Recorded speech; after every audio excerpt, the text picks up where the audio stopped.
So a few weeks ago we made a film about the Ordu, the new Timetrial bike from Orbea, and we had quite a few questions after the video about storage on the bike for fueling, because contrary to what some of the bike manufacturers are doing, Orbea haven't integrated fluid storage within the bike frame.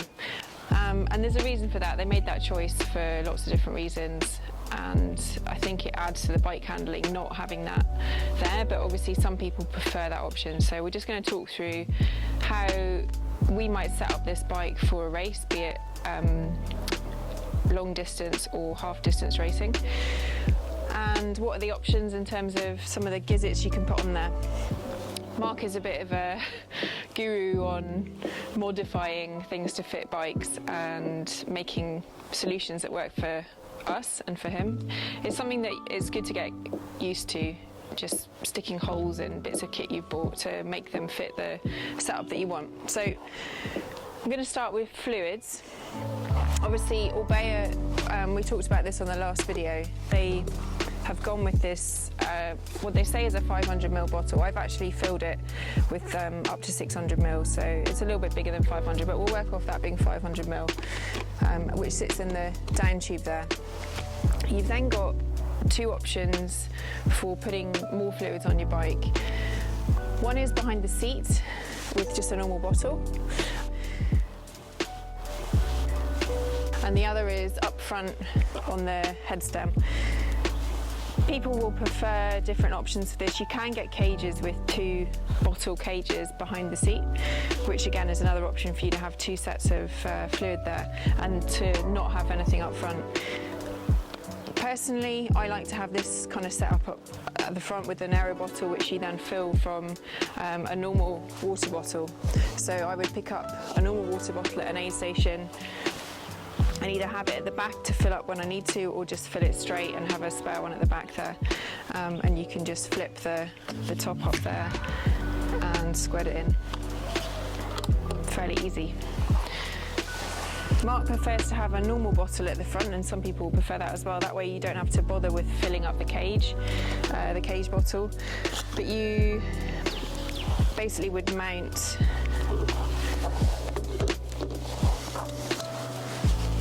this cage here with either some Velcro straps like Mark has used, or tie wraps. And then once that's mounted nice and tight and snug on the front there, you've got the ability to take and use that normal water bottle, which you can just pick up from an aid station and refill. The only problem with that is obviously once you're down in the aero position, you've got to move your position around to take that bottle out, drink, and then put it back in again. For some courses that's not a problem. You're going to be in and out of the saddle, you're going to be moving about anyway, it's maybe technical, it's maybe that you're just the kind of rider that the speed you're moving at, it doesn't matter. So it's definitely an option, and certainly for Mark that's what he prefers. There are also different size bottles. I'm using the Tall Hands range, have done for a while. I just like them. I like the way they fit and the way they, the tops work. They've actually modified that and upgraded it now. I'm not sure you can get these anymore, but this was the older one. There are smaller versions like this from other brands as well, which are just a more compact bottle. For example, if you're racing 70.3 and you don't want to carry as much fluid, then that's an option. Tall Hands also do a smaller version of this bottle for the front. This one carries 880 millilitres of fluid, which is I think 30 ounces, which is why it's a strange number. So with the fluids I've got on here set up like this, you've got a total of 2.2 litres of fluid.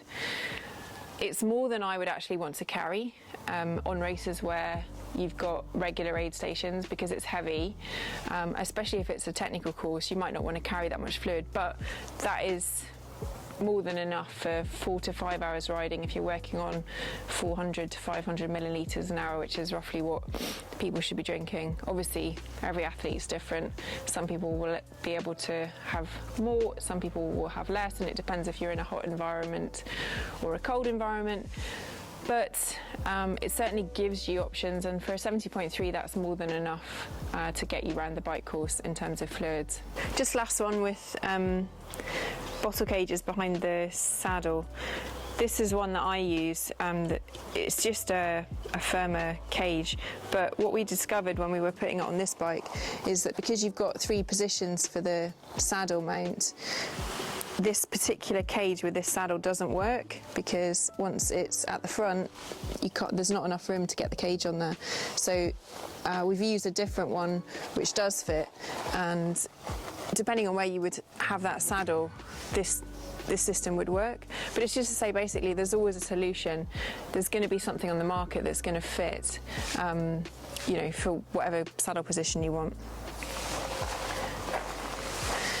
Right, just going to have a look at if you want to carry solids, either bars, or if you want to carry gels on the bike. So some people want to get all their carbs, all their nutrition from fluids.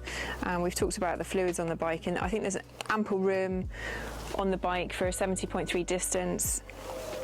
And if you're going full distance, there's aid stations you can pick up from, but there's also always a special needs at halfway where you can put your own nutrition, your own carb drink, and just restock your bike as you had it in the first half of the race.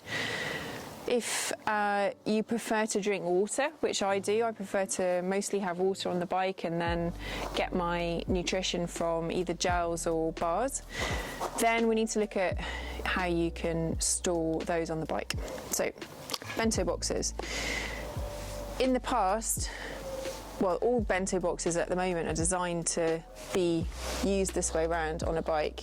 That's how the aerodynamics of the bento box works.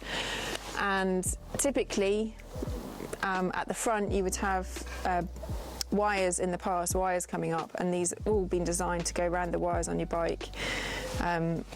But with this model, because of the way the head stem is set up and the adjustment for turning the front end, you can't mount any bento box at the front. So we've looked at the option of mounting it towards the rear under the saddle, and actually it works really nicely. It's easy to reach.